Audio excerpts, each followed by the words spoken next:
पादपङ्कजम् नीलाम्बुजश्यामलकोमलाङ्गं सीतासमारोपितवामभागम् पाणौ महासायकचारुचापं नमामि रामं रघुवंशनाथम् शान्ताकारं भुजगशयनं पद्मनाभं सुरेशम् विश्वाधारं गगनसदृशं मेघवर्णं शुभाङ्गं लक्ष्मीकान्तं कमलनयनं योगिभिर्ध्यानगम्यं वन्दे विष्णुं भवभयहरणं सर्वलोकैकनाथम् या कुन्देन्दुतुषारहारधवला या शुभ्रवस्त्रावृता या वीणावरदण्डमण्डितकरा या श्वेतपद्मासना या ब्रह्माच्युतशङ्करप्रभृतिभिर्देवैः सदा वन्दिता सा मां पातु सरस्वती भगवती निशेषजाड्यापहा ब्रह्मा मुरारी त्रिपुरान्तिकारी भानुः शशिभूमिसुतो बुधश्च गुरुश्च शुक्रः शनिराहुकेतवः सर्वे ग्रहाः शान्तिकरा भवन्तु नमो गुरुभ्यो गुरुपादुकाभ्यो नमः परेभ्यः परपादुकाभ्यः आचार्य सिद्धेश्वरि पादुकाभ्यो नमोस्तु नारायण पादुकाभ्यः नमोस्तु नारायण पादुकाभ्यः जय श्री कृष्ण जी। ओम नमो नारायण।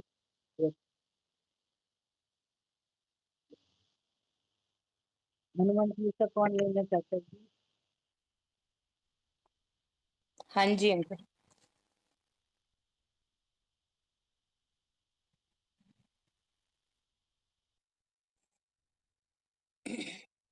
बोलो पवन सुत हनुमान की जय।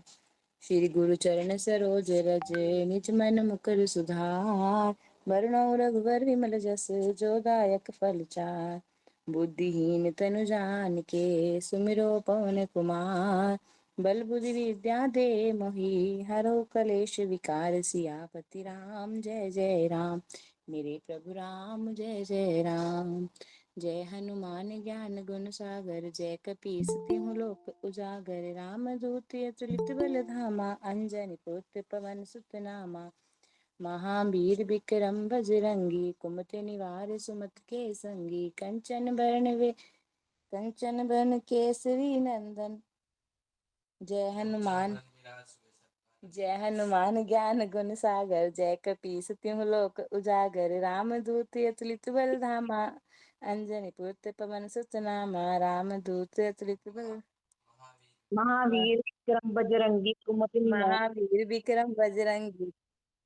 महावीर विक्रम बजरंगी कुमति निवार सुमति के संगी कंचन बरन विराज सुवेशा कानन कुंडल कुंचित केसा हाथ ब्रज ओ ध्वजा विराजे कांधे मूंज जनेऊ साजे शंकर स्वयं केसरी नंदन तेज प्रताप महाजगवंदन विद्यावान गुणी अति चातुर राम काज करिबे को आतुर प्रभु चरित सुनरे को रसिया राम लखन सीता मन बसिया सूक्ष्म रूप धरि सिंह दिखावा विकट रूप धरि लंक जरावा भीम रूप धरि असुर सहारे रामचंद्र जी के काज सवारे लाए संजीवन लखन जियाई श्री रघुबीर हर शिवर लाई रघुपति कीन्ही बहुत बड़ाई तुम मम प्रिय भरत संभाई सहस बदन तुम रोजस गावे अष्टहि श्रीपति कंठ लगावे सनकादिक ब्रह्मादिक मुनिसा नारद शारद सहित अहिंसा जम कुबेर दिगपाल जहाते कवि गोविंद कहीं सके कहाते तुम उपकार सुग्रीव कीना, राम मिलाए राजपत दीना। तुमरो मंत्र विभीषण माना, लंकेश्वर भय सब जग जाना। जुग सहस्त्र जो जन पर भानु, लीलो ताहि मधुर फल जानु। प्रभु मुद्रिका मेलि मुख माहि, जल्दी लाए गए अचरज नाही। दुर्गम काज जगत के जेते, सुगम अनुग्रह तुम रे तेते। राम दुआरे तुम रखवारे, होती न आज्ञा बिन पैसारे। सब सुख लहे तुम्हारी शरणा, तुम रक्षस काहू को डरना। आपन तेज सम्हारो आपे, तीनों लोक हांकते कापे। भूत पिशाच निकट नहीं आवे, महावीर जब नाम सुनावे। नासे रोग हरे सब पीरा, जपत निरंतर हनुमत बीरा। संकट ते हनुमान छुड़ावे, मन क्रम वचन ध्यान जो लावे। सब पर राम तपस्वी राजा, तिनके काज सकल तुम साजा। और मनोरथ जो कोई लावे, सोई अमित जीवन फल पावे। चारों जुग परताप तुम्हारा है, प्रसिद्ध जगत उजियारा। साधु संत के तुम रखवारे, असुर निकंदन राम दुलारे। अष्ट सिद्धि नवनिधि के दाता, असबर दीन जानकी माता। राम रसायन तुमरे पासा, सदा रहो रघुपति के दासा। तुमरे भजन राम को पावे, जन्म जन्म के दुख बिसरावे। अंत काल रघुवरपुर जाई, जहाँ जन्म हरि भक्त कहाई। और देवता चित्त न धरियै, हनुमत से सर्व सुख करियै। संकट कटे मिटे सब पीरा, जो सुमरे हनुमत बलबीरा। जय जय जय हनुमान गोसाई, कृपा करो गुरुदेव की नाई। जो शत बार पाठ कर कोई, छूटे ही बंद महासुख होई। जो यह पढ़े हनुमान चालीसा, होई सिद्धि साखी गौरी सा। तुलसीदास सदा हरिचेरा, कीजे नाथ हृदय महडेरा। पवन तनय संकट हरन, मंगल मूर्ति रूप। राम लखन सीता सहित मेरे हृदय बसो सर्वभूप। सियावरि राम जय जय राम, मेरे प्रभु राम जय जय राम। करो कल्याण सीताराम। माफी अंकल, ध्यान कहीं और भटक गया था। हम्म,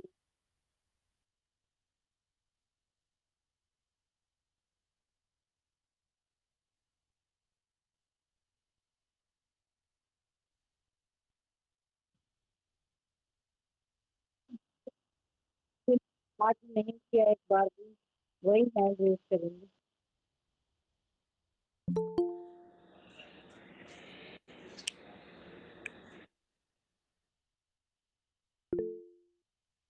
नहीं,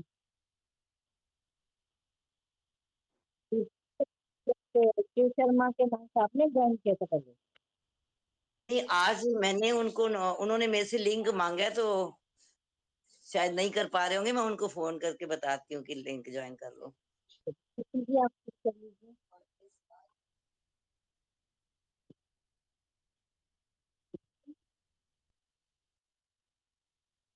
क्या आवाज कट रही है?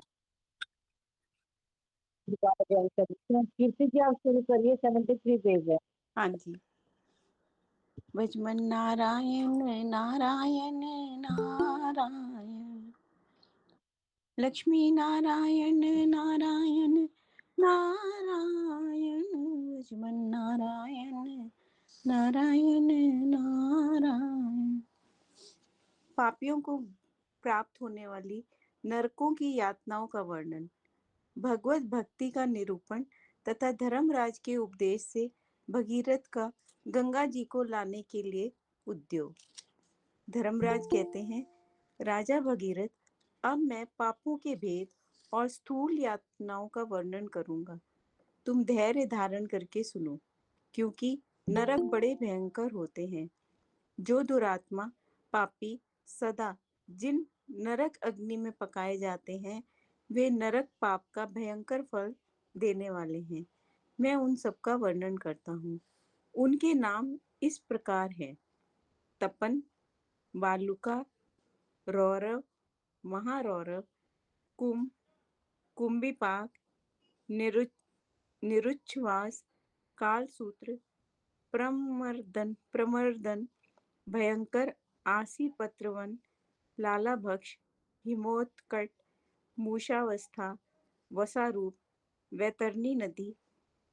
श्रव्य भक्ष, मूत्रपान, पुरीश हृदय, तप्तशूल, तप्तशिला, शालमली वृक्ष, शोणित कूप, भयानक शोणित भोजन, वहिन ज्वाला निवेशन, शिलावृष्टि, शस्त्रवृष्टि, अग्निवृष्टि, शारोदक, उष्णतोय, तपताय, पिंडभक्षण, अधशिरा शोषण, मरुपरतपन, पाषाण वर्षा, कृमि भोजन, शारोदपान, भ्रमण, कक्रचदारण, पुरीश लेपन, पुरीश भोजन, महाघोर, रेतपान, सर्वसंधि दहन, धूमपान, पाशबंद, नाना शूल अनुलेपन, अंगार शयन, मूसल मर्दन, विविध काष्ठ यंत्र, कर्षण, छेदन, उत्पतन, गदा दंड आदि पीड़न, गज दंत प्रहरण, नाना सर्प दंशन, नासा मुख शीताम बुसेचन, घोर सार अंबुपान,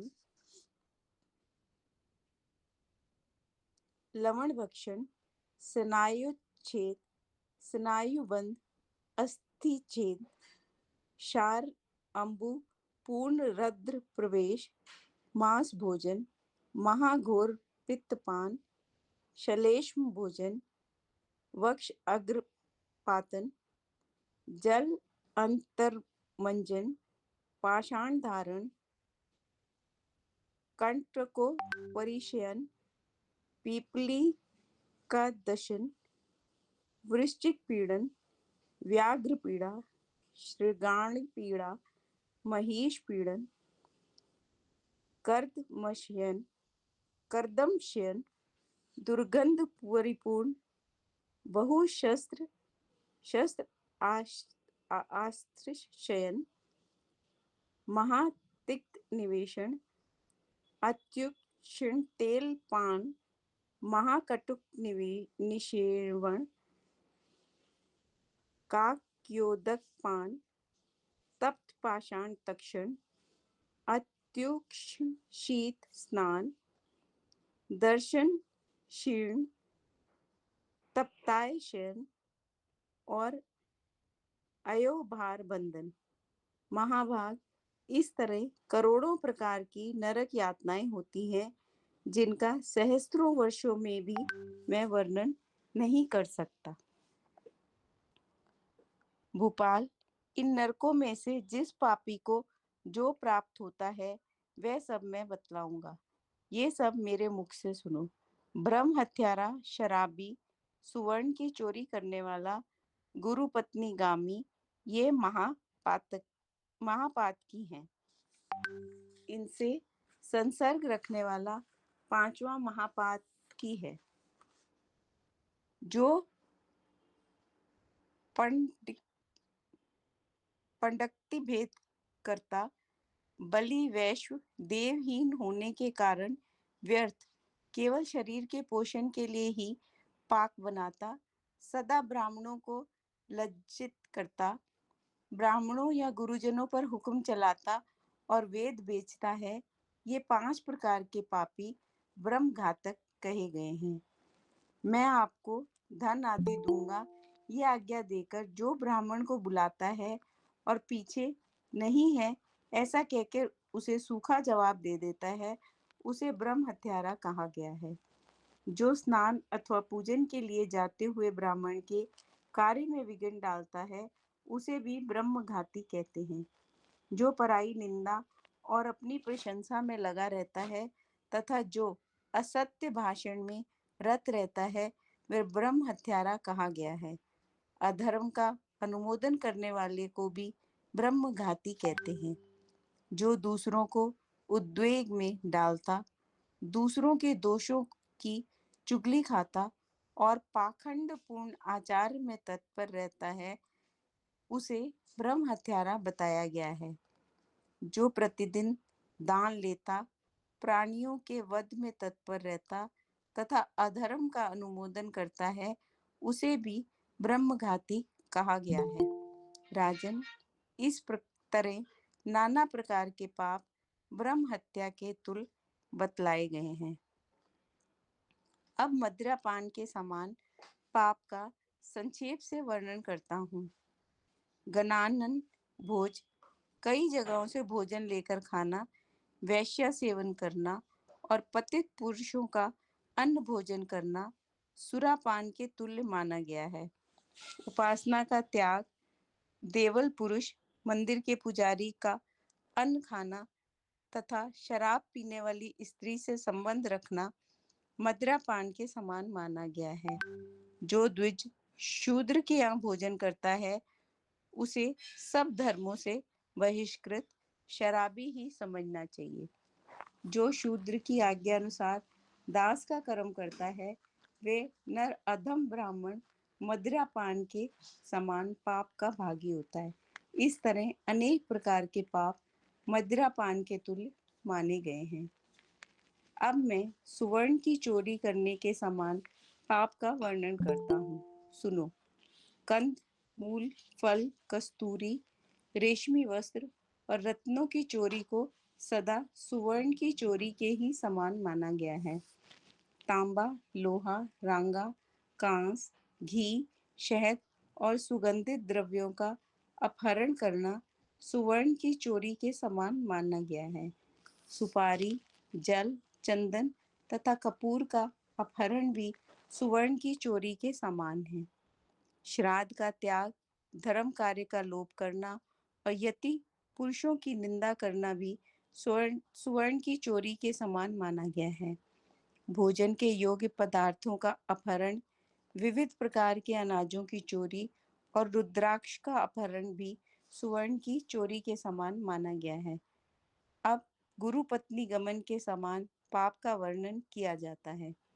भगिनी, पुत्रवधू तथा रजस्वला स्त्री के साथ संगम करना गुरु पत्नी गमन के समान माना गया है। नीच जाति की स्त्री से संबंध रखना, मदिरा पीने वाली स्त्री से सहवास करना तथा पराई स्त्री के साथ संभोग करना गुरु तल्प गमन के समान माना गया है। भाई की स्त्री के साथ गमन, मित्र की स्त्री का सेवन तथा अपने पर विश्वास करने वाली स्त्री के सतीत्व का अपहरण भी गुरु तल्प गमन के समान माना गया है। असमय में मैथुन कर्म करना, पुत्री गमन करना तथा धर्म का लोप और शास्त्र की निंदा करना, ये सब गुरु पत्नी गमन के समान माना गया है। राजन, इस प्रकार के पाप महापातक कहे गए हैं। इनमें से किसी एक के साथ भी संसर्ग रखने वाला पुरुष उसके समान हो जाता है। शांत चित्त महर्षियों ने जिस किसी प्रकार प्रायश्चित आदि की व्यवस्था द्वारा इन पापों के निवारण का उपाय देखा है। भूपति, श्रीमन नारायण नारायण नारायण। नेक्स्ट कौन करना चाहता है जी?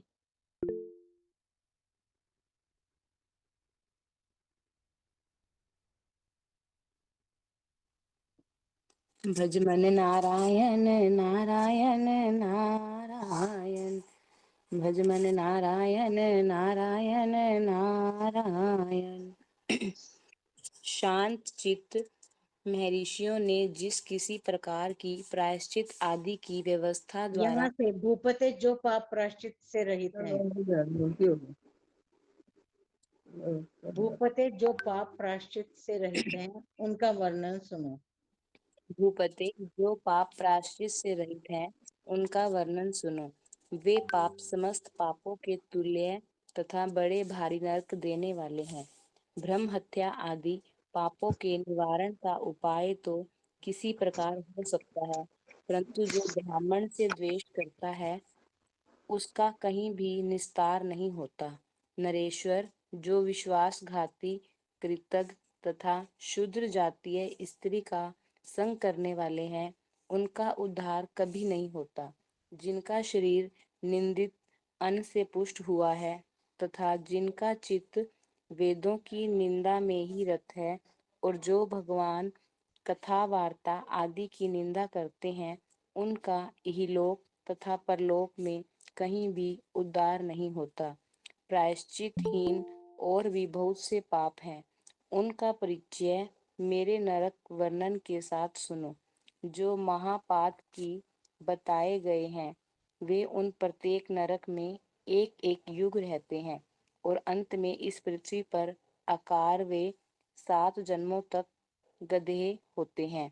तदंतर वे पापी 10 जन्मों तक घाव से भरे शरीर वाले कुत्ते होते हैं। फिर 100 वर्षों तक उन्हें विष्ठा का कीड़ा होना पड़ता है।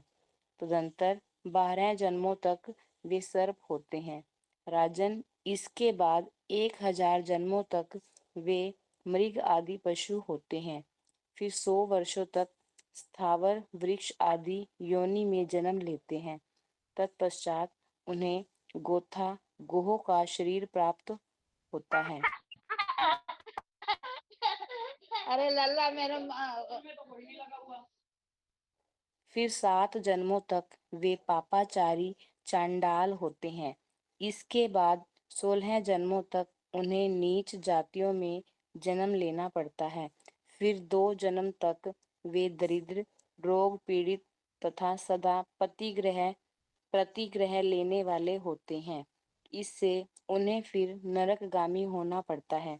जिनका चित्त असूया गुणों में दोष दृष्टि से व्याप्त है, उनके लिए रौरव नरक की प्राप्ति बताई गई है। वहां 2 कल्पों तक स्थित रहकर वे 100 जन्मों तक चंडाल होते हैं। जो गाय, अग्नि और ब्राह्मण के लिए न दो ऐसा कहकर बाधा डालते हैं, वह 100 बार कुत्तों की योनि में जन्म लेकर अंत में चंडालों के घर उत्पन्न होते हैं। इसके बाद वे विष्ठा के कीड़े होते हैं। फिर 3 जन्मों तक व्याघ्र होकर अंत में 21 युगों तक नरक में पड़े रहते हैं। जो पराई निंदा में तत्पर, कटुभाषी और दान में विघ्न डालने वाले होते हैं, उनके पाप का यह फल है। चोर मुसल और ओखली के द्वारा चूर्ण किए जाते हैं। उसके बाद उन्हें 3 वर्षों तक तपाया हुआ पत्थर उठाना पड़ता है। तदंतर वे 7 वर्षों तक काल सूत्र से विदीर्ण किए जाते हैं। उस समय पराये धन का अपहरण करने वाले वे चोर अपने पाप कर्म के लिए शोक करते हुए कर्म के फल से निरंतर नरक नरकगामी में पकाए नरक अग्नि नरक अग्नि में पकाए जाते हैं। जो दूसरों के दोष बताते या चुगली खाते हैं, उन्हें जिस भयंकर नरक की प्राप्ति होती है, वह सुनो। उन्हें 1 सहस्त्र युग तक तपाए हुए लोहे का पिंड भक्षण करना पड़ता है। अत्यंत भयानक सड़ंसों से उनकी जीभ को पीड़ा दी जाती है और वे अत्यंत घोर निरुच्छ्वास नामक नरक में आधे कल्प तक निवास करते हैं। अब पर स्त्री लंपट पुरुषों को प्राप्त होने वाले नरक का तुमसे वर्णन करता हूँ। तपाए हुए तांबे की स्त्रियां सुंदर रूप और आभूषणों से युक्त होकर उनके साथ हठपूर्वक दीर्घ काल तक रमण करती हैं। उनका रूप वैसा ही होता है जैसी स्त्रियों के साथ वे इस लोक में संबंध रखते रहे हैं। वह पुरुष उनके भय से भागता है और वे बलपूर्वक उसे पकड़ लेती है तथा उसके पाप कर्म का परिचय देती हुई उन्हें क्रमश विभिन्न नरकों में पहुंचाती है। भूपाल, इस लोक में जो स्त्रियां अपने पति को त्याग कर दूसरे पुरुष की सेवा स्वीकार करती हैं, उन्हें यमलोक में तपाए हुए लोहे के बलवान पुरुष लोहे की तपी हुई शैया पर बलपूर्वक गिराकर उनके साथ बहुत समय तक रमण करते हैं। उनसे छूटने पर वे स्त्रियां अग्नि के समान प्रज्वलित लोहे के खंभे का आलिंगन करके 1000 वर्ष तक खड़ी रहती हैं। तत्पश्चात उन्हें नमक मिलाए जल से नहलाया जाता है और खारे पानी का ही सेवन कराया जाता है। उसके बाद वे 100 वर्षों तक सभी नरकों की यातनाएं भोगती हैं, और जो मनुष्य ब्राह्मण, गो और श्रेष्ठ क्षत्रिय राजा का इस लोक में वध करता है, वह भी 5 कल्पों तक संपूर्ण यातनाओं को भोगता है। जो महापुरुषों की निंदा को आदर पूर्वक सुनता है, उसका फल सुनो। ऐसे लोगों के कानों में तपाए हुए लोहे की बहुत सी कीलें ठोक दी जाती हैं। तत्पश्चात कानों के उन छिद्रों में अत्यंत गर्म किया हुआ तेल भर दिया जाता है। फिर वे कुंभी पाक नरक में पड़ते हैं। जो लोग भगवान शिव और विष्णु से विमुख एवं नास्तिक हैं, उनको मिलने वाले फलों का वर्णन करता हूँ। वे यमलोक में करोड़ों वर्षों तक केवल नमक खाते हैं। उसके बाद 1 कल्प तक तपी हुई बालू से पूर्ण रौरव नरक में डाले जाते हैं। राजन, इसी प्रकार अन्य नरकों में भी वे पापाचारी जीव अपने पापों का फल भोगते हैं।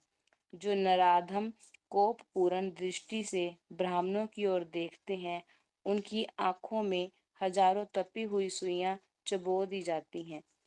नृपश्रेष्ठ, तदंतर वे नमकीन पानी की धारा से भिगोए जाते हैं। इसके बाद उन पाप कर्मियों को भयंकर क्रचों आरों से चीरा जाता है। राजन, जो लोग विश्वासघाती, मर्यादा तोड़ने वाले तथा पराये अन्न के लोभी हैं, उन्हें जिस भयंकर नरक की प्राप्ति होती है वह सुनो। वे अपना ही मांस खाते हैं और उनके शरीर को वहां प्रतिदिन कुत्ते नोच खाते हैं। उन्हें सभी नरकों में 1-1 वर्ष निवास करना पड़ता है। जो सदा दान ही लिया करते हैं, जो केवल नक्षत्रों के ही पढ़ने वाले, नक्षत्र विद्या से जीविका करने वाले हैं, तथा जो सदा देवलक पुजारी का अन्न भोजन करते हैं, उनकी क्या दशा होती है वह भी मुझसे सुनो। राजन, वे पाप से पूर्ण जीव 1 कल्प तक इन सभी यातनाओं में पकाए जाते हैं, और वे सदा दुखी रहकर निरंतर कष्ट भोगते रहते हैं। तत्पश्चात काल सूत्र से पीड़ित हो तेल में डुबोए जाते हैं। फिर उन्हें नमकीन जल से नहलाया जाता है और उन्हें मल मूत्र खाना पड़ता है। इसके बाद वे पृथ्वी पर आकर मलेच्छ जाति में जन्म लेते हैं। जो सदा दूसरों को उद्वेग में डालने वाले हैं, वे वैतरणी नदी में जाते हैं। 5 महायज्ञों का त्याग करने वाले पुरुष लाला भक्ष नरक में पड़ते हैं। वहां उन्हें लार खाना पड़ता है। उपासना का त्याग करने वाले पुरुष रौरव नरक में जाता है। भूपाल, जो ब्राह्मणों के गांव से कर लेते हैं, वे जब तक चंद्रमा और तारों की स्थिति रहती है, तब तक इन नरक यातनाओं में पकाए जाते हैं। जो राजा गांव में अधिक कर लगाता है, वह 5 कल्पों तक सहस्त्रों पीढ़ियों के साथ नरक भोगता है। राजन, जो पापी ब्राह्मणों के गांव से कर लेने की अनुमति देता है, उसने मानो सहस्त्रों ब्रह्म हत्याएं कर डाली। वह 2 चतुर्युगी तक महाघोर कालसूत्र में निवास करता है। जो महापापी नारायण नारायण नारायण नारायण भजमन नारायण नारायण नारायण नारायण। प्रदीप भैया आप ले लीजिए। हाँ जी।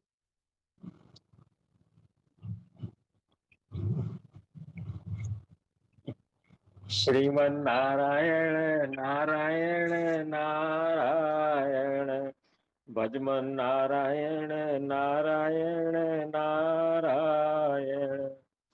जो महापापी अयोनि योनि से विभिन्न स्थान, वियोनि, विजातीय योनि और पशु योनि में वीर्य त्याग करता है, वह यमलोक में वीर्य ही भोजन के लिए पाता है।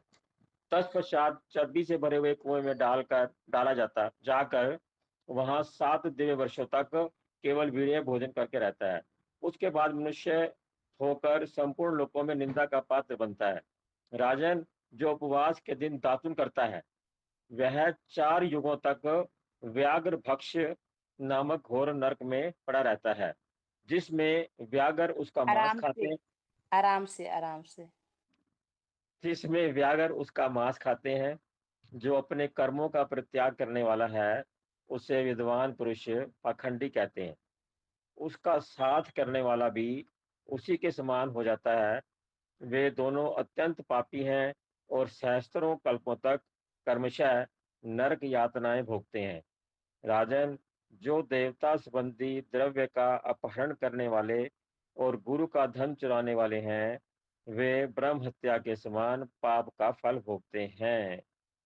जो अनाथ का धन हड़प लेते और अनाथ से द्वेष करते हैं वे कोटि कल्प सहस्त्रों तक नरक में निवास करते हैं।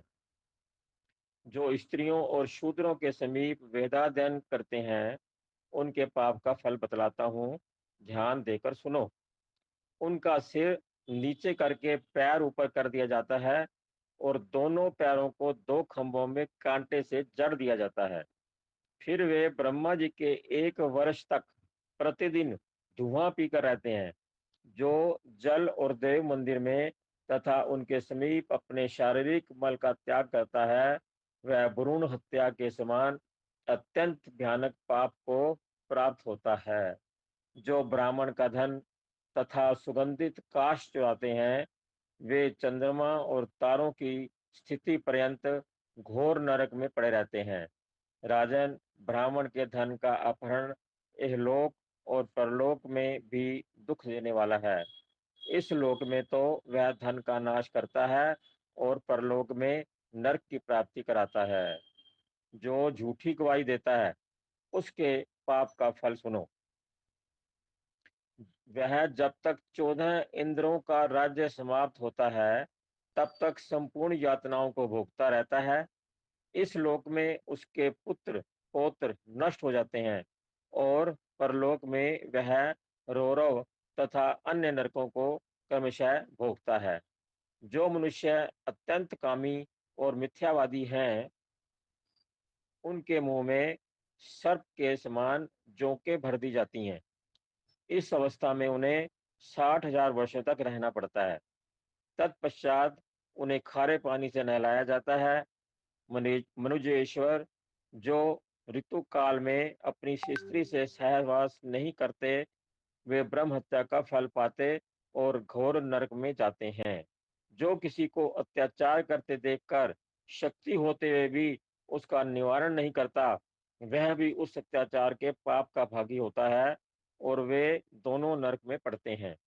जो लोग पापियों के पापों की गिनती करके दूसरों को बताते हैं वे पाप सत्य होने पर भी उनके पाप के भोगी होते हैं।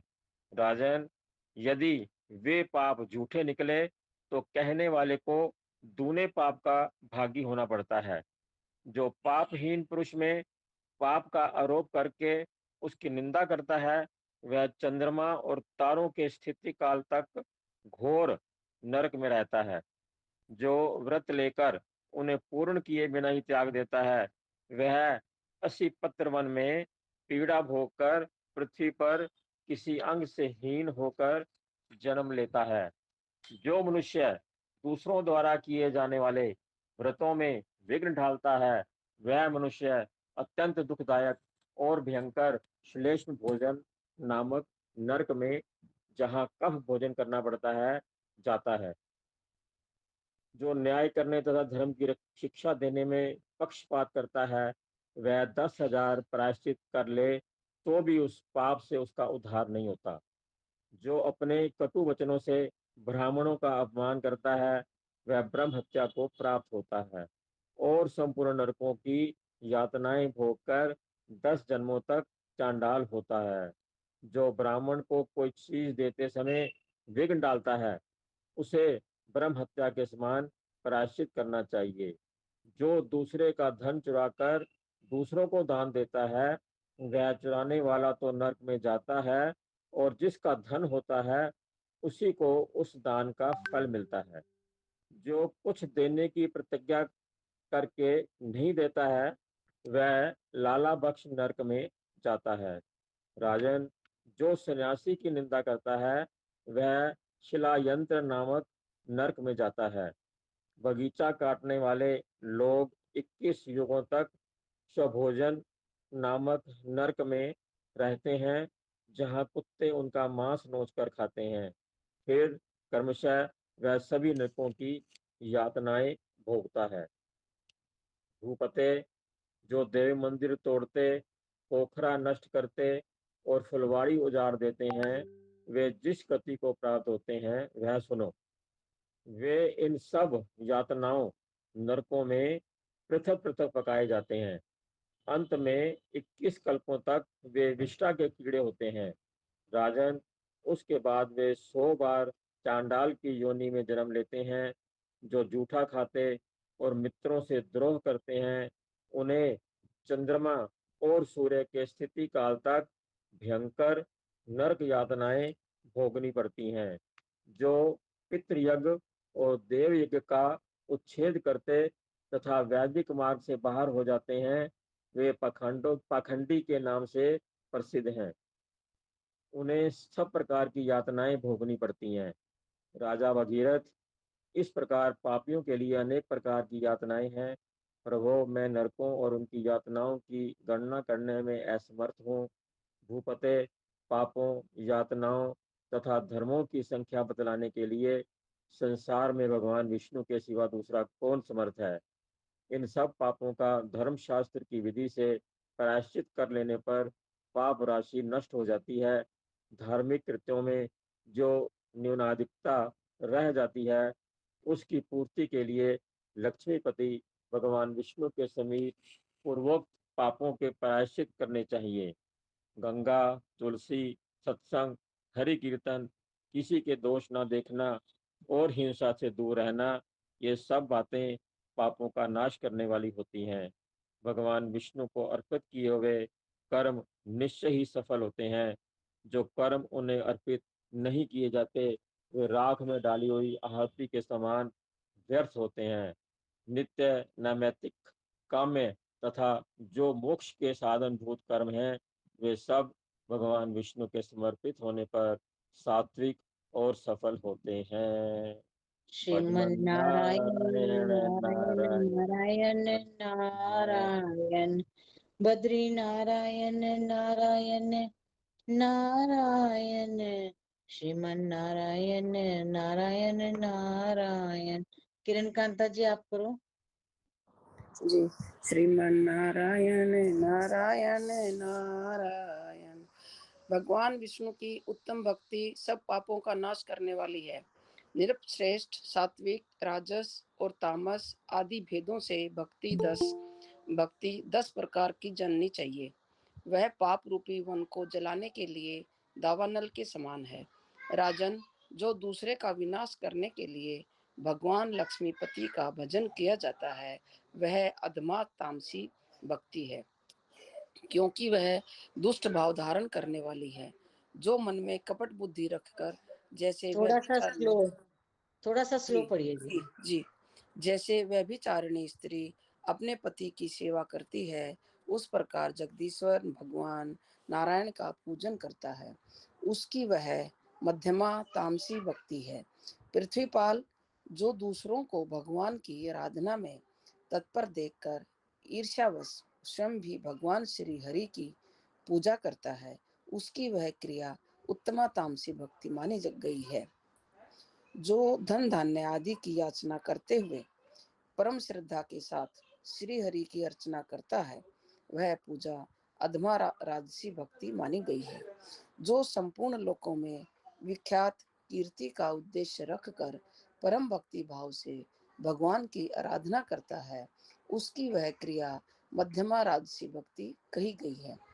पृथ्वीपते, जो सालोक्य और सारूप्य आदि पद प्राप्त करने की इच्छा से भगवान विष्णु की अर्चना करता है, उसके द्वारा की हुई वह पूजा उत्तमा राजसी भक्ति कही गई है। जो अपने किए हुए पापों का नाश करने के लिए पूर्ण श्रद्धा के साथ श्री हरि की पूजा करता है, उसकी की हुई वह पूजा अधमा सात्विक की भक्ति मानी गई है। यह भगवान विष्णु को प्रिय है। ऐसा मानकर जो श्रद्धा पूर्वक सेवा शुश्रूषा करता है, उसकी वह सेवा मध्यमा सात्विक की भक्ति है। राजन, शास्त्र की ऐसी ही आज्ञा है। यह मानकर जो दास की भांति भगवान लक्ष्मीपति की पूजा अर्चा करता है, उसकी वह भक्ति सब प्रकार की भक्तियों में श्रेष्ठ उत्तमा सात्विक की भक्ति मानी गई है। जो भगवान विष्णु की थोड़ी सी भी महिमा सुनकर परम संतुष्ट हो, उनके ध्यान में तन्मय हो जाता है, उसकी वह भक्ति उत्तमोत्तमा मानी गई है। मैं ही परम विष्णु रूप हूँ, मुझ में यह संपूर्ण जगत स्थित है। इस प्रकार जो सदा भगवान से अपने को अभिन्न देखता है, उसे उत्तमोत्तम भक्त समझना चाहिए। यह 10 प्रकार की भक्ति संसार बंधन का नाश करने वाली है। उसमें भी सात्विक की भक्ति संपूर्ण मनोवांछित फल देने वाली है। इसलिए भूपाल सुनो, संसार को जीतने की इच्छा वाले उपासक को अपने कर्म का त्याग न करते हुए भगवान जनार्दन की भक्ति करनी चाहिए। जो स्वधर्म का परित्याग करके भक्ति मात्र से जीवन धारण करता है, उस पर भगवान विष्णु संतुष्ट नहीं होते। वे तो धर्माचरण से संतुष्ट होते हैं। संपूर्ण आगमों में आचार को प्रथम स्थान दिया गया है। आचार से धर्म प्रकट होता है और धर्म के स्वामी साक्षात भगवान विष्णु हैं। इसलिए स्वधर्म का विरोध न करते हुए श्री हरि की भक्ति करनी चाहिए। सदाचार शून्य मनुष्यों के धर्म भी सुख देने वाले नहीं होते। स्वधर्म पालन के बिना की हुई भक्ति भी नहीं की हुई के समान कही गई है। राजन, तुमने जो कुछ पूछा था, वह सब मैंने कह दिया। अतः तुम अपने धर्म में तत्पर रहकर सूक्ष्म से सूक्ष्म स्वरूप वाले जनार्दन भगवान नारायण का पूजन करो। इससे तुम्हें सनातन सुख की प्राप्ति होगी। भगवान शिव ही साक्षात श्री हरि हैं और श्री हरि ही स्वयं शिव हैं। इन दोनों में भेद देखने वाला दुष्ट पुरुष करोड़ों नरकों में जाता है। इसलिए भगवान विष्णु और शिव को समान समझकर उनकी आराधना करो। इनमें भेद दृष्टि करने वाला मनुष्य इहलोक और परलोक में भी दुख पाता है। जनेश्वर, मैं जिस कार्य के लिए तुम्हारे पास आया था, वह तुम्हें बतलाता हूँ। सुमते, सावधान होकर सुनो। राजन, आत्मघात का पाप करने वाले तुम्हारे पितामह गण महात्मा कपिल के क्रोध से दग्ध हो गए हैं और इस समय वे नरक में निवास करते हैं। महाभाग, गंगा जी को लाने का पराक्रम करके तुम उनका उद्धार करो। भूपते, गंगा जी निश्चय ही सब पापों का नाश कर देती है। निरपश्रेष्ठ मनुष्य के केश, हड्डी, नख, दांत तथा शरीर की भस्म भी यदि गंगा जी के शरीर से छू जाए तो वे भगवान विष्णु के धाम में पहुंचा देती है। राजन, जिसकी हड्डी अथवा भस्म को मनुष्य गंगा जी में डाल देते हैं, वह सब पापों से मुक्त हो भगवान श्री हरि के धाम में चला जाता है। भूपते, अब तक जितने भी पाप तुम्हें बताए गए हैं, वे सब गंगा जी के एक बिंदु का अभिषेक होने से नष्ट हो जाते हैं। आगे पढ़ना जी। हाँ, श्री सनक जी ये वाला पैराग्राफ पूरा कर लो। जी जी। श्री सनक जी कहते हैं, मुनि श्रेष्ठ नारद धर्मात्मा महाराज भगीरथ से ऐसा कहकर धर्मराज तत्काल अंतर्ध्यान हो गए। तब सब शास्त्रों के पारगामी महाबुद्धिमान राजा भगीरथ संपूर्ण पृथ्वी का राज्य मंत्रियों को सौंपकर स्वयं वन को चले गए। वहां से हिमालय पर जाकर नर नारायण के आश्रम से पश्चिम की तरफ बर्फ से ढके हुए एक शिखर पर, जो 16 योजन विस्तृत है, उन्होंने तपस्या की और त्रिभुवन वापनी गंगा को वे इस भूतल पर ले आए। श्रीमन नारायण नारायण नारायण। किरण बालाजी,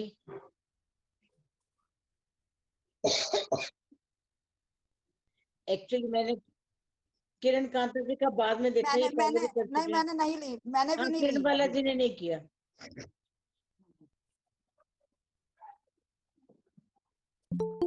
जी। श्रीमन नारायण नारायण नारायण, बद्री नारायण नारायण नारायण। राजा के आश्रम पर जाकर संवाद करना, घोर तपस्या के विष्णु किरण बालाजी, आपकी आवाज कट रही है, गति नेटवर्क में आ जाओ। किरण जी, आपकी आवाज कट के आ रही है, कहीं नेटवर्क में आ जाओ, हाँ जी, किसी दूसरी जगह पे बैठ कर अब आ रही है। करिए, अच्छा, बताते हैं।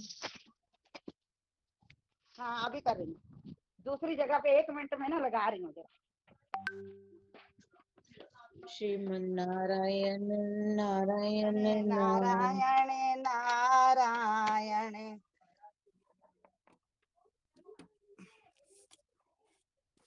अब आ रही है। जी। राजा भगीरथ का हाँ, भृगु जी राजा के भगीरथ भृगु जी के आश्रम पर जाकर सत्संग लाभ करना तथा हिमालय पर घोर तपस्या करके भगवान विष्णु और शिव की कृपा से गंगा जी को लाकर पितरों का उद्धार करना। नारद जी ने पूछा, मुने हिमालय पर्वत पर जाकर राजा भगीरथ ने क्या किया? वे गंगा जी को किस प्रकार से लाए, ये मुझे बताने की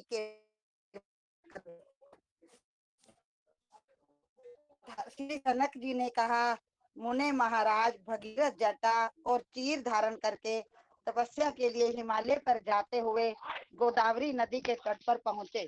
वहां उन्होंने महान वन में महर्षि भृगु का उत्तम आश्रम देखा, जो कृष्णाचार मृगों से भरा हुआ था और चमड़ी गायों का समुदाय अपनी पूंछ हिलाकर मानो उस आश्रम को धीरे जी, थोड़ा डुला रहा धीरे। था। किरण जी, थोड़ा धीरे। हाँ जी, हाँ जी। आराम से। मालती, जूही, कोंड, चंपा और अश्वत्थ उस आश्रम को विभूषित कर रहे थे। वहां चारों ओर भांति भांति के फूल खिले हुए थे। ऋषि मुनियों का समुदाय वहां निवास करता था।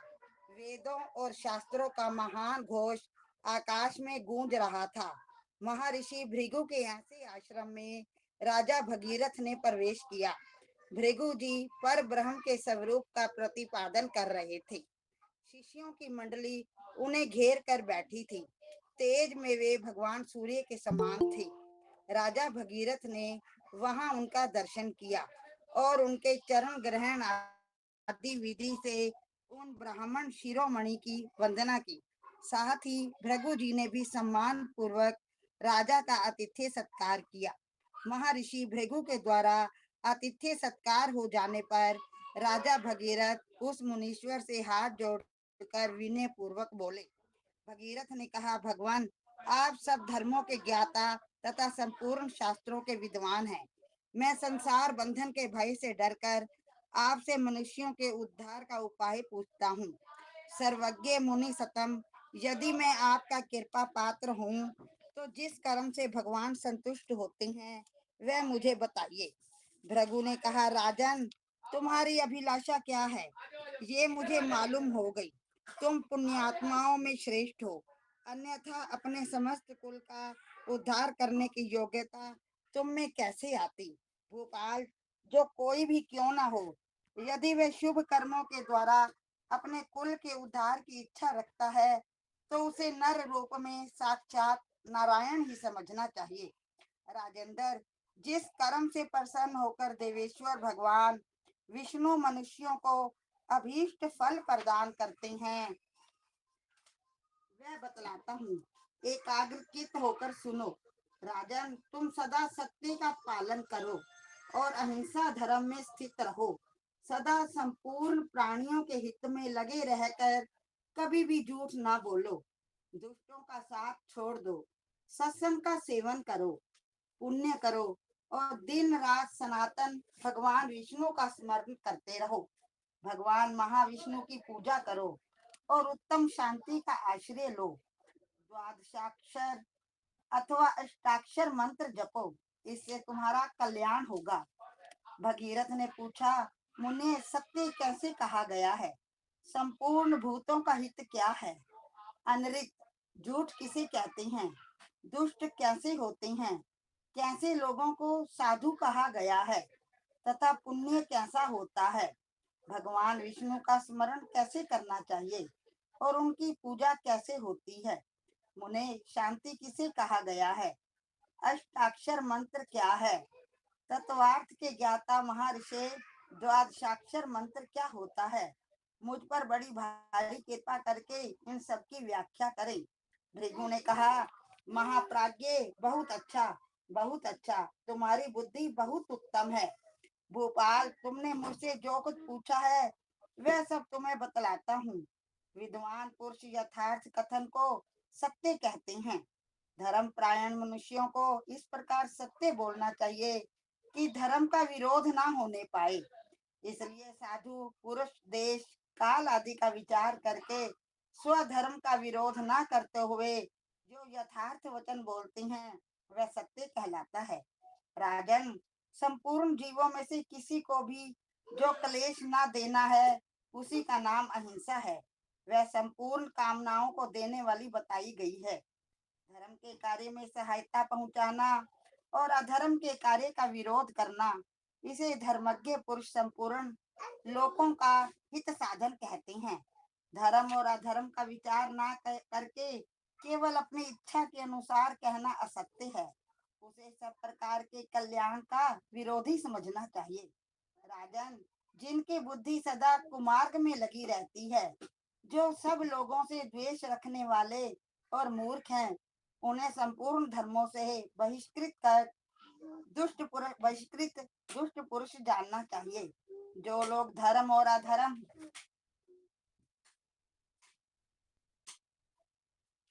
जो लोग धर्म और अधर्म का विवेक करके जो लोग एक मिनट में ना मेरा पेट, हाँ, जो लोग कहाँ थी मैं? धर्म और अधर्म का विवेक हाँ, करके वेदोक्त मार्ग पर चलते हैं तथा सब लोगों के हित में संलग्न रहते हैं, उन्हें साधु कहा जा गया है। हाँ जी, हाँ जी, हाँ जी। इस प्रकार कल्याण राजन, जिनकी बुद्धि असल में ना कोई लाइट बात नहीं, चली आप गई, श्रीमन लाइट चली नारायण गई, नारायण दोबारा बताओगे? नारायण। एक मिनट, लाइट चली गई थी। सब राजन, लोगों के हित में जिनकी बुद्धि, संलग्न रहते हैं, उन्हें साधु कहा गया है। जहाँ साधु को ब्रैकेट में लिया गया वहां से देखिए, साधु कहा गया है जो भगवान की भक्ति में सहायक है, साधु पुरुष जिसका पालन करते हैं तथा जो अपने लिए भी आनंददायक है, उसे उसे धर्म धर्म का। कहते हैं। हाँ ये जी, संपूर्ण जगत भगवान विष्णु का स्वरूप है। विष्णु सबके कारण है और मैं भी विष्णु हूँ। ये जो ज्ञान है उसी को भगवान विष्णु का स्मरण समझना चाहिए। भगवान विष्णु सर्वदेवमय हैं। मैं विधि पूर्वक उनकी पूजा करूंगा। इस प्रकार से जो श्रद्धा होती है वह उनकी भक्ति कही गई है। श्री विष्णु सर्वभूत स्वरूप हैं, सर्वत्र परिपूर्ण सनातन परमेश्वर हैं। इस प्रकार जो भगवान के प्रति अभेद बुद्धि होती है उसी का नाम समता है। राजन, शत्रु और मित्रों के प्रति समान भाव हो, संपूर्ण इंद्रियां अपने वश में हो, दैवश जो कुछ मिल जाए उसी में संतोष रहे, तो इस स्थिति को शांति कहते हैं। राजन, इस प्रकार तुम्हारे इन सभी प्रश्नों की व्याख्या हो गई। ये सब विषय मनुष्यों को सिद्धि प्रदान करने वाले हैं और समस्त पाप राशियों का वेग पूर्वक नाश करने के साधन है। अष्टाक्षर मंत्र सब पापों का नाश करने वाला है। राजेंद्र, मैं उसका स्वरूप तुम्हें बतलाता हूँ।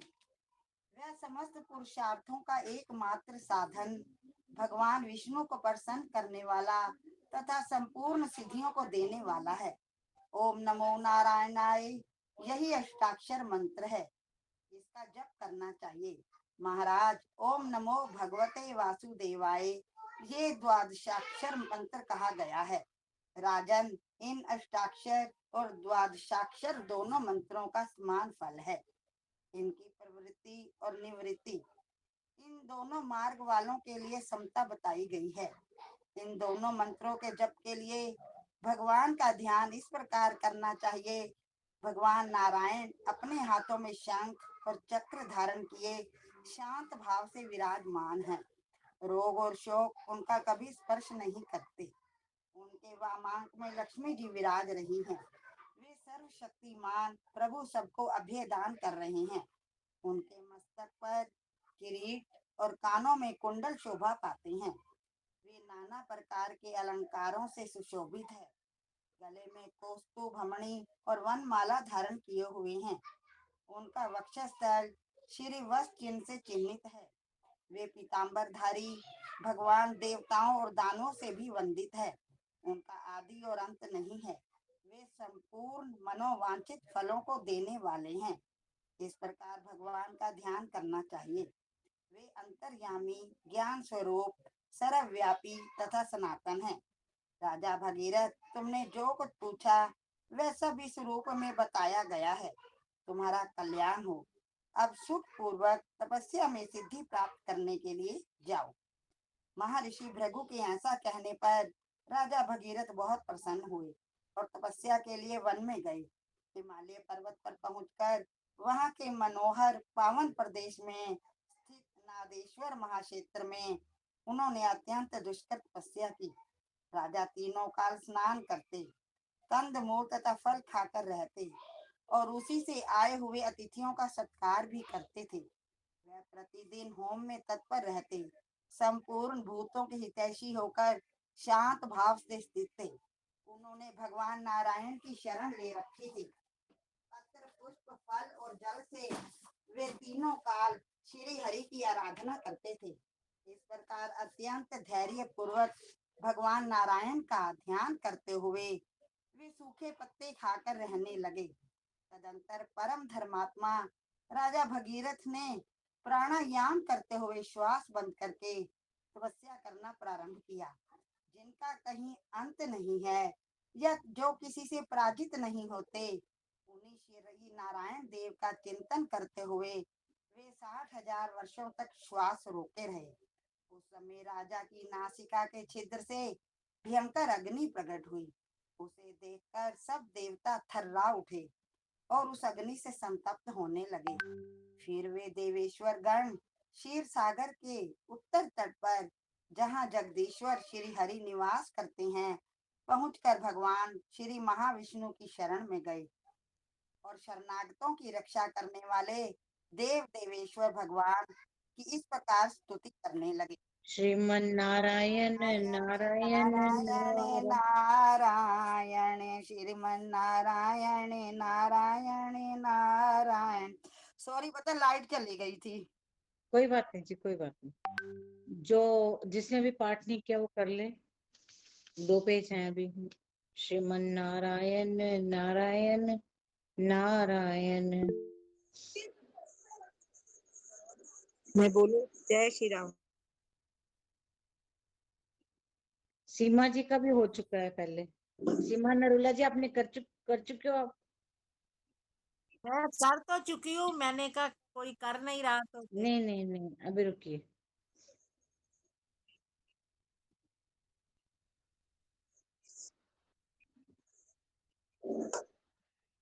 भूषण दीदी, आप कर सकते हो?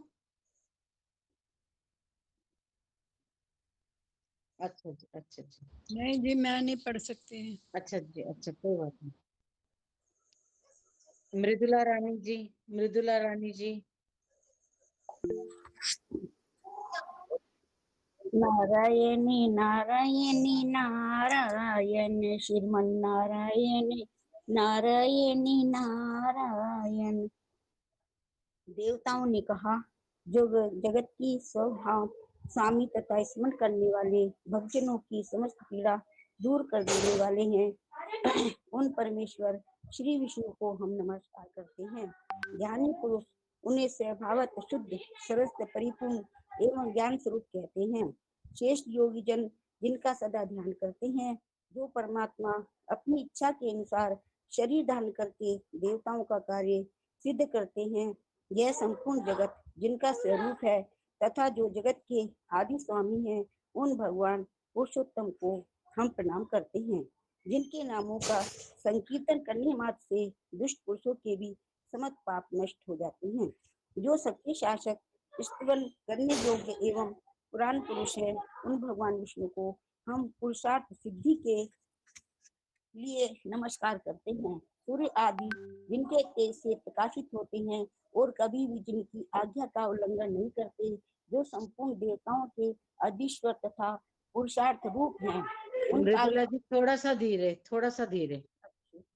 उस काल स्वरूप श्री हरि को हम नमस्कार करते हैं, जिनकी आज्ञा के अनुसार ब्रह्मा जी इस जगत की सृष्टि करते हैं, रुद्र संहार करते हैं और ब्राह्मण लोग श्रुतियों के द्वारा सब लोगों को पवित्र करते हैं। जो गुणों के भंडार और सबके उपदेशक गुरु हैं, उन आदिदेव भगवान विष्णु की हम शरण में आए हैं, जो सबसे श्रेष्ठ वर्ण करने योग्य तथा मधु और केटम्ब को मानने थोड़ा वाले सा और स्लो, थोड़ा सा और स्लो। ठीक है जी।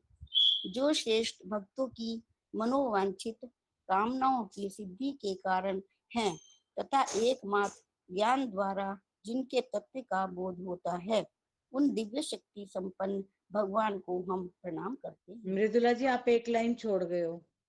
मधु कैटब को मारने वाले हैं देवता और दैत्य भी, जिनकी चरण पादुका का पूजन करते हैं, जो श्रेष्ठ भक्तों के मनवांछित कामनाओं की सिद्धि के कारण हैं तथा एकमात्र ज्ञान ज्ञान द्वारा जिनके तत्व का बोध होता है, उन दिव्य शक्ति संपन्न भगवान को हम प्रणाम करते हैं, जो आदि मध्य और अंत से रहित अजन्मा अनादि अविद्या नामक अंधकार का नाश करने वाले सच्चित परमानंद घन स्वरूप तथा रूप आदि से रहित हैं। उन भगवान परमेश्वर को हम प्रणाम करते हैं, जो जल में शयन करने के लिए कारण नारायण सर्वव्यापी होने से, विष्णु अविनाशी होने से, अनंत और सबके शासक होने से ईश्वर कहलाते हैं। अपने श्री अंगों पर रेशमी पीताम्बर धारण करते हैं। ब्रह्मा तथा रुद्र आदि जिनकी सेवा में लगे रहते हैं, जो यज्ञ के प्रेमी, यज्ञ करने वाले, विशुद्ध, सर्वोत्तम एवं अव्यय हैं, उन भगवान विष्णु को हम नमस्कार करते हैं। इंद्र आदि देवताओं के इस प्रकार स्तुति करने पर भगवान महाविष्णु ने देवताओं को राजर्षि भागीरथ का चरित्र बताया। नारद जी फिर उन सबको आश्वासन तथा अभय देकर निरंजन भगवान विष्णु उस स्थान पर गए जहाँ राजर्षि भगीरथ तपस्या करते थे। संपूर्ण जगत के गुरु शंख चक्रधारी सचिदंड घन स्वरूप भगवान श्री हरि ने राजा भगीरथ को प्रत्यक्ष दर्शन दिया। राजा ने देखा सामने कमल नयन भगवान विराजमान हैं। उनकी प्रभा से संपूर्ण दिगंत उद्धाभिषेक हो रहा है। उनके अंगों की कांति अलसी के फूल की भांति श्याम है। कानों में झलमलाते हुए कुंडल उनकी शोभा बढ़ा रहे हैं। टिकने घुंघराले केशों वाले मुखारविंद से सुशोभित हैं। मस्तक पर जगमाता हुआ मुकुट उनके स्वरूप को और भी प्रकाशपूर्ण किए देता है। स्थल में श्री वत्स का चिन्ह और कौस्तुभ मणि है। वे वनमाला से विभूषित हैं। उनकी भुजाएं बड़ी बड़ी हैं। अंग अंग से उदारता टपक रही है। उनके चरण बिंद लोकेश ब्रह्मा जी के द्वारा पूजित हैं। भगवान की ये झांकी देखकर राजा भगीरथ भूतल पर दंड की भांति पड़ गए। उनका कंधा झुक गया और वे बार बार प्रणाम करने लगे। उनका हृदय अत्यंत हर्ष से भरा हुआ था। शरीर में रोमांच हो रहा था और वे गदगद कंठ से कृष्ण कृष्ण कृष्ण श्री कृष्ण इस प्रकार उच्चारण कर रहे थे। अंतर्यामी जगत गुरु भगवान विष्णु भगीरथ पर प्रसन्न थे। भावन भगवान ने करुणा से भरकर कहा। श्री भगवान बोले, माँ भाग भागीरथ, तुम्हारा अनिष्ट सिद्ध होगा। तुम्हारे पूर्व पितामह मेरे लोक में जाएंगे। राजन, भगवान श्री मेरे दूसरे स्वरूप हैं। तुम यथाशक्ति स्तुति पाठ करके उनका स्तन करो। वे तुम्हारा संपूर्ण मनोरथ तत्काल सिद्ध करेंगे। जिन्होंने अपनी शरण में आए हुए चंद्रमा को स्वीकार किया है, वे बड़े शरणागत वत्सल हैं। अतः स्तोत्रों द्वारा स्तवन करने वा योग्य उन सुखदाता ईशान की तुम आराधना करो। अनादि अनंत देव महेश्वर संपूर्ण कामनाओं तथा फलों के दाता हैं। राजन, तुमसे भली भांति पूजित होकर वे शीघ्र तुम्हारा कल्याण करेंगे। मुनि श्रेष्ठ नारद, तीनों लोक के स्वामी, देव देवेश्वर भगवान अच्युत ऐसा कहकर अंतर्ध्यान हो गए। फिर राजा भगीरथ भी उठे। द्विज श्रेष्ठ राजा के मन में बड़ा आश्चर्य हुआ। वे सोचने लगे, क्या यह सब सपन था अथवा साक्षात सत्य का ही दर्शन हुआ है? अब मैं क्या करूं? इस प्रकार भ्रांत चित्त हुए राजा भगीरथ से आकाशवाणी ने उच्च स्वर में कहा, राजन, यह सब अवश्य ही सत्य है, तुम चिंता न करो। आकाशवाणी सुनकर गोपाल भागीरथ ने हम सबके कारण तथा समस्त देवताओं के स्वामी भगवान शिव का भक्ति पूर्वक स्तुति किया। श्रीमन्नारायण नारायण नारायण। राजेश जी, राजेश गर्ग जी। हाँ जी, भगीरथ ने कहा, मैं उन्नत जनों की पीड़ा का नाश करने वाले विश्वनाथ शिव को प्रणाम करता हूँ, जो प्रमाण से परे तथा प्रमाण रूप हैं।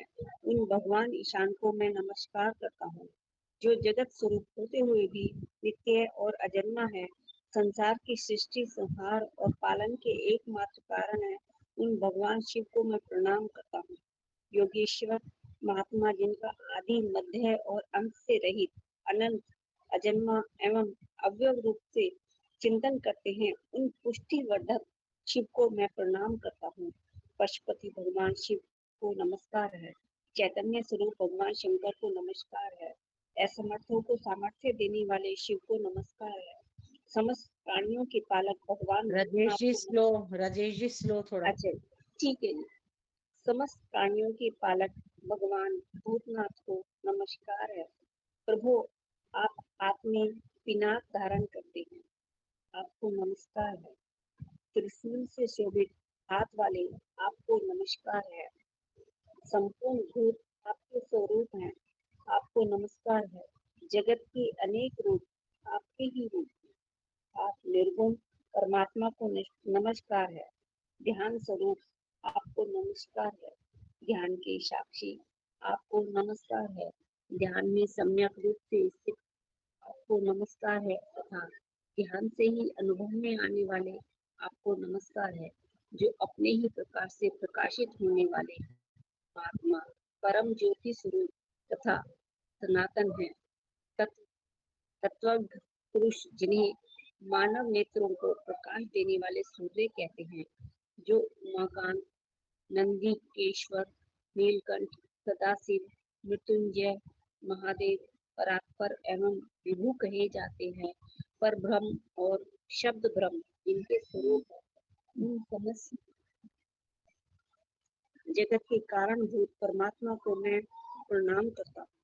प्रभु, आप जटाजूट धारण करने वाले हैं, आपको नमस्कार है। जिनसे समुद्र, नदियां, पर्वत, गंधर्व, यक्ष, असुर, सिद्ध समुदाय, स्थावर, जंगम, बड़े छोटे, सत असत तथा जड़ और चेतन सबका प्रादुर्भाव हुआ है।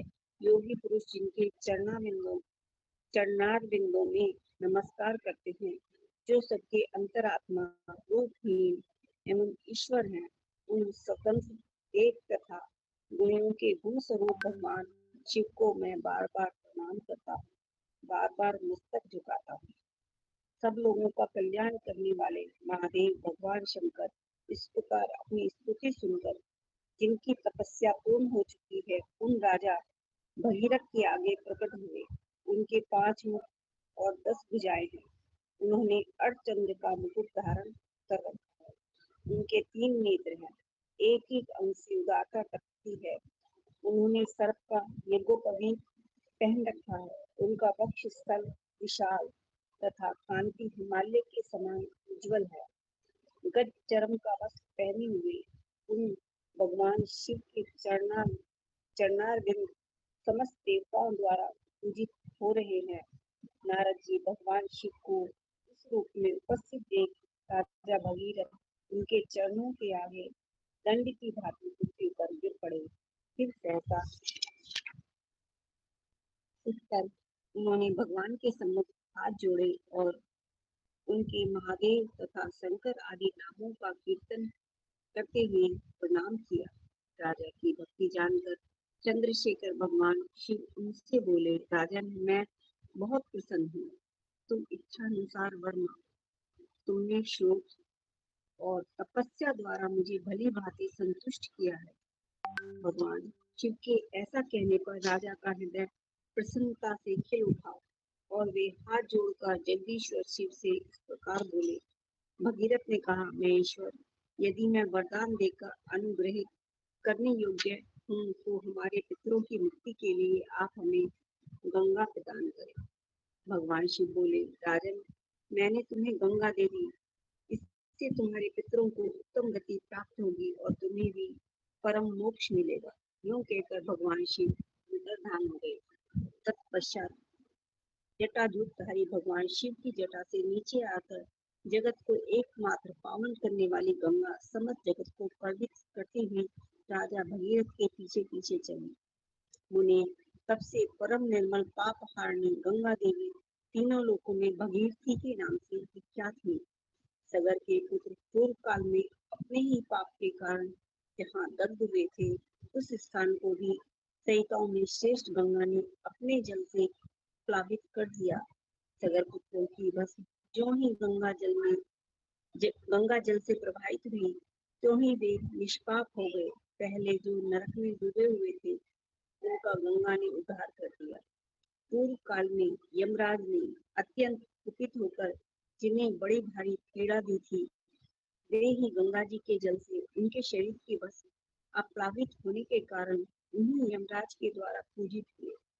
सगर पुत्रों को निष्पाप समझकर यमराज ने उन्हें प्रणाम किया और विधि पूर्वक उनकी पूजा करके प्रसन्नता पूर्वक कहा, राजकुमारों, आप लोग अत्यंत भयंकर नरक से उद्धार पा गए। अब इस विमान पर बैठकर भगवान विष्णु के धाम में जाइए। यमराज के ऐसा कहने पर वे पाप रहित महात्मा दिव्य भेद धारण करके भगवान विष्णु के लोक में चले गए। भगवान विष्णु के चरणों के अग्रभाग से प्रकट हुई गंगा जी का ऐसा प्रभाव है। महापातकों का नाश करने वाली गंगा संपूर्ण लोकों में विख्यात है। यह पवित्र आख्यान महापातकों का नाश करने वाला है। जो इसे पढ़ता अथवा सुनता है वह गंगा स्नान का फल पाता है। जो इस पवित्र आख्यान को ब्राह्मण के सम्मुख कहता है, वह भगवान विष्णु के पुनरावृत्ति रहित धाम में जाता है। गंगा माता की जय। गंगा महारानी की जय। जय। श्रीमन नारायण नारायण नारायण। ओम नमो भगवते वासुदेवाय। ओम नमो भगवते वासुदेवाय।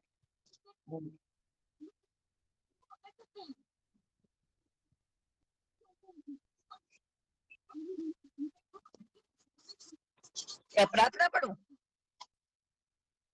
कल क्यों नहीं पढ़ी थी?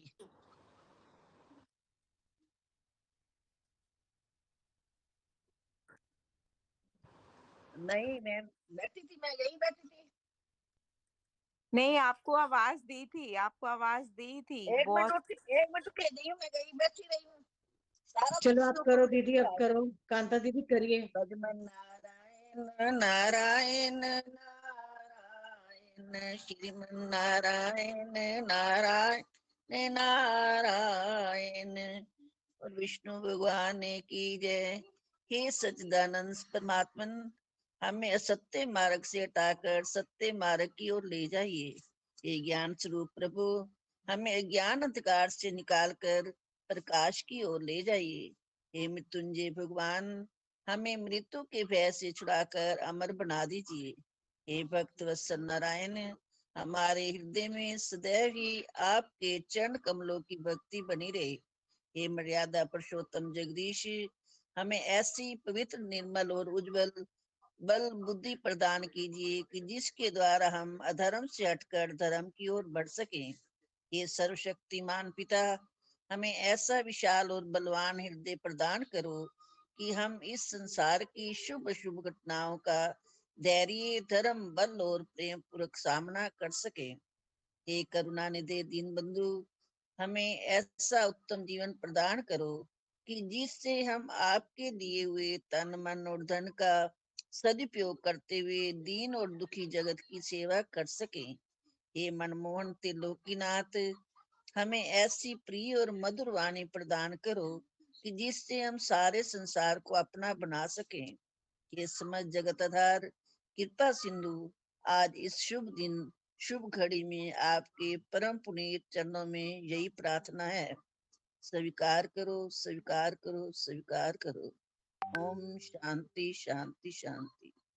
ब्रजमन नारायण नारायण नारायण, श्रीमन नारायण नारायण नारायण। विष्णु भगवान की जय।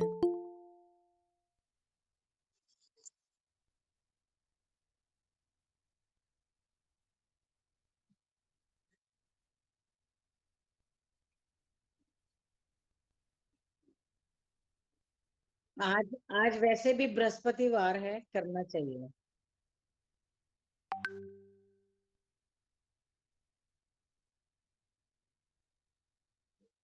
और सब लोग इस समय ये ध्यान करें कि हम लोग गंगा सागर में डुबकी लगा रहे हैं, भगवान हरि के शरण में हैं, भगीरथी के साथ। कितनी बार बोलना है जी? ठीक है जी। ओम नमो भगवते वासुदेवाय ना। ओम नमो भगवते वासुदेवाय। ओम नमो भगवते वासुदेवाय। ओम नमो भगवते वासुदेवाय। ओम नमो भगवते वासुदेवाय। ओम नमो भगवते वासुदेवाय। ओम नमो भगवते वासुदेवाय। ओम नमो भगवते वासुदेवाय।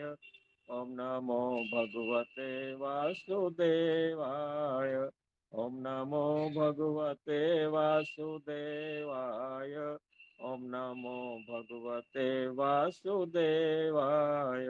ओम नमो भगवते वासुदेवाय।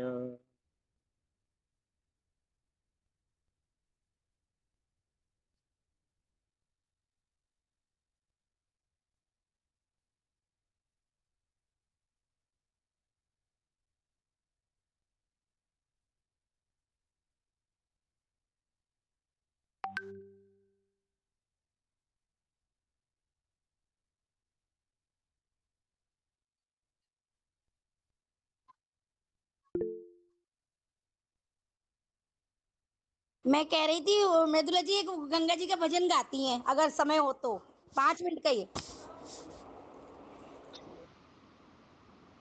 नहीं वही कहेंगी, वही मृदुला जी गाएंगी, मेरे पास नहीं है। मृदुला जी, मृदुला जी। नारायण नारायण, लेफ्ट कर गई शायद, नहीं सुन नहीं रही दीदी। लेकिन वो माइक गंगा की जय। मैया की जय।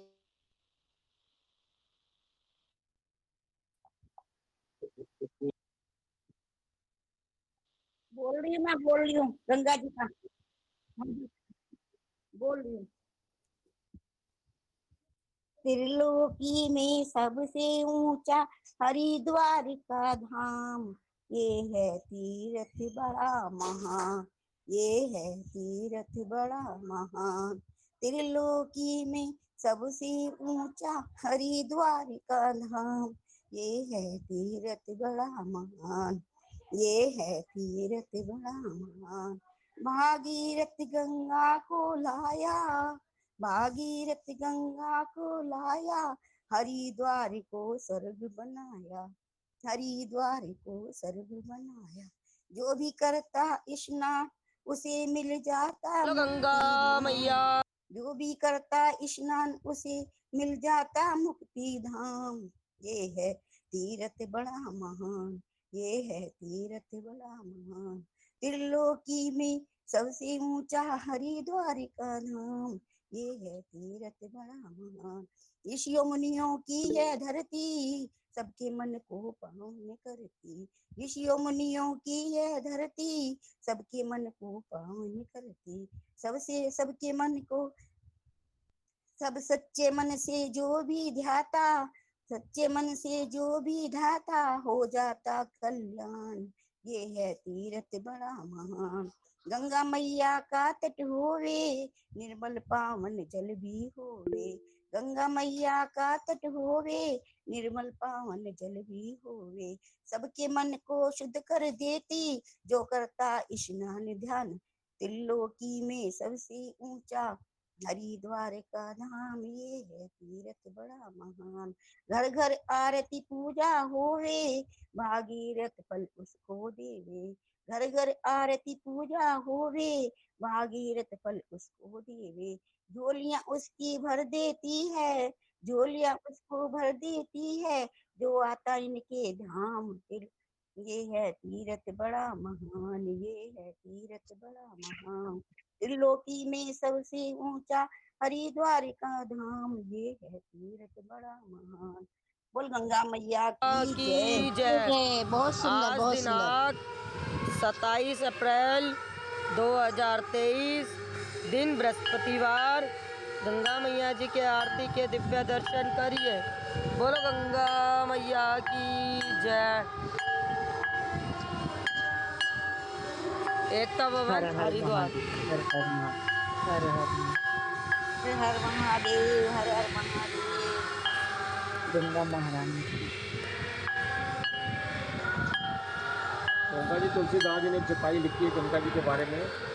गंग सकल मुद मंगल मूला, सब सुख करनि हरनि सब सूला। आज जो हमने ये पढ़ा है ना, इसमें पेज नंबर 84 पे एक सूत्र दिया गया है कि भगवान विष्णु किस लिए कहा जाता है उनको।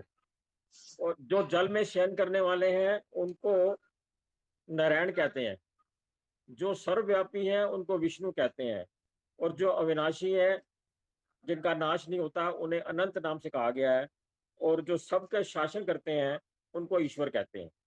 तो ये पेज नंबर 84 पर आज एक सूत्र मिल गया। ठीक है जी।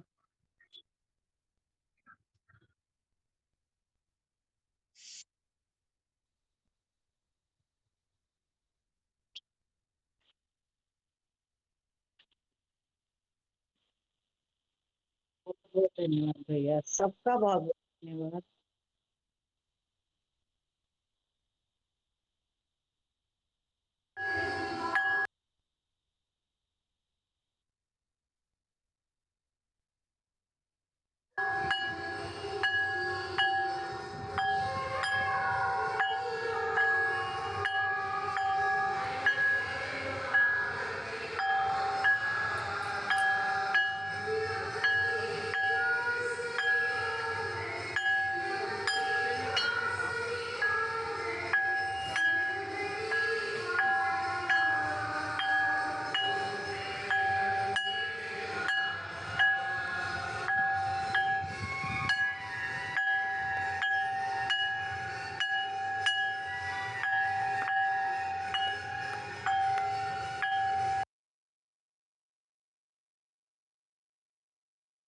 आवाज नहीं आ रही भैया, आवाज आई आवाज नहीं। नहीं है, आवाज नहीं है भैया। आ रही है।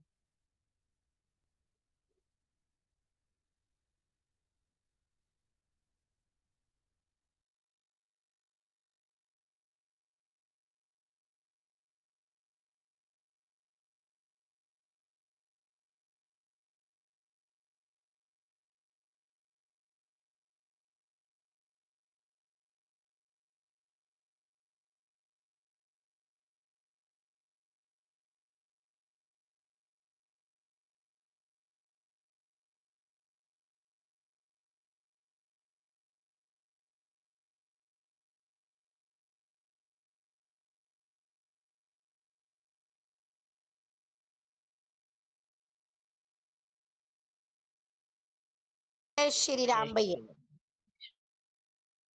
जय श्री राम सबको, जय श्री राम।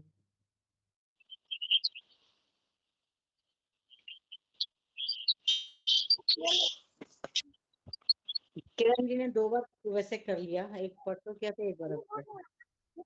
अच्छा जी। जय श्री राम भैया, जय श्री राम।